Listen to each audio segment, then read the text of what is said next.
नमस्कार, मैं अमर कुमार माझी और आप देख रहे हैं अमर दृष्टि न्यूज। दोस्तों, क्या दुनिया तीसरे विश्व युद्ध की दहलीज पर खड़ी है? एक तरफ इजराइल की मिसाइलें हैं तो दूसरी तरफ ईरान के हजारों ड्रोन आसमान से आग बरसा रही है और जमीन पर मासूमों का खून बह रहा है। लेकिन बड़ा सवाल यह है कि आखिर ये जंग शुरू हुई क्यों? क्या यह धर्म की लड़ाई है या सिर्फ अपनी ताकत दिखाने का पाखंड? आज के इस वीडियो में हम जानेंगे कि इस युद्ध से अपनी जेब पर क्या असर पड़ने वाला है, तो वीडियो के अंत तक बने रहिएगा।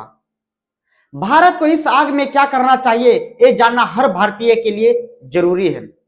दोस्तों, इस दुश्मनी की कहानी बहुत पुरानी है, लेकिन ताजा चिंगारी तब भड़की जब इजराइल ने सीरिया में ईरान के दूतावास पर हमला किया। ईरान ने बदला लेने के लिए इजराइल पर सैकड़ों मिसाइलें दाग दी। इजराइल कहता है हम अपनी रक्षा कर रहे हैं, ईरान कहता है हम जुल्म का जवाब दे रहे हैं। लेकिन सच तो यह है कि इन दो देशों की जिद में पूरी दुनिया का सुकून छिन गया है। दोस्तों, इजराइल के पास आधुनिक तकनीक है तो ईरान के पास अपनी कट्टर विचारधारा। जब दो बड़े अहंकार टकराते हैं तो धुआं पूरी दुनिया में फैलता है।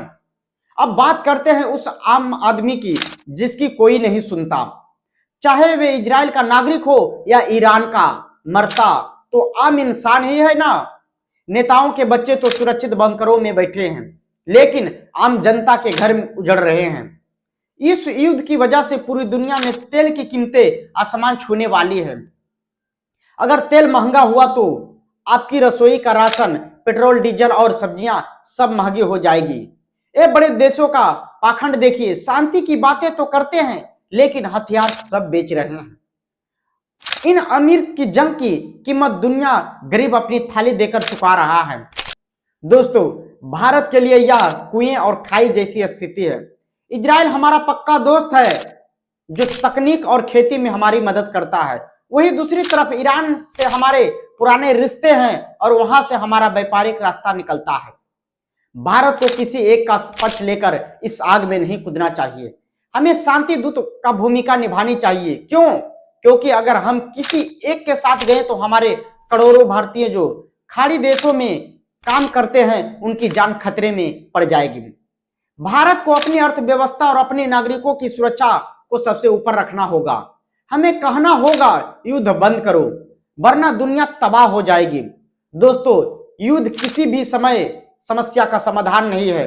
इतिहास गवाह है कि युद्ध के बाद सिर्फ राख बचती है, खुशहाली नहीं। हमें इजराइल और ईरान से इस खेल से यह सीखना चाहिए कि नफरत की राजनीति हमेशा विनाश ही लाती है। आज दुनिया को मिसाइलें की नहीं बल्कि विकास और मानवता की जरूरत है। आप क्या सोचते हैं? क्या भारत को इजराइल का साथ देना चाहिए या ईरान का, या फिर हमें चुपचाप अपनी तरक्की पर ध्यान देना चाहिए? कमेंट में अपनी राय जरूर दीजिए। वीडियो को शेयर करें ताकि सोई हुई दुनिया जागे। अगर चैनल पर पहली बार आए हैं तो जन जागृति इस मुहिम से जुड़े रहने के लिए अमर दृष्टि न्यूज चैनल को अभी सब्सक्राइब करें और बेल आइकन दबाना ना भूलें।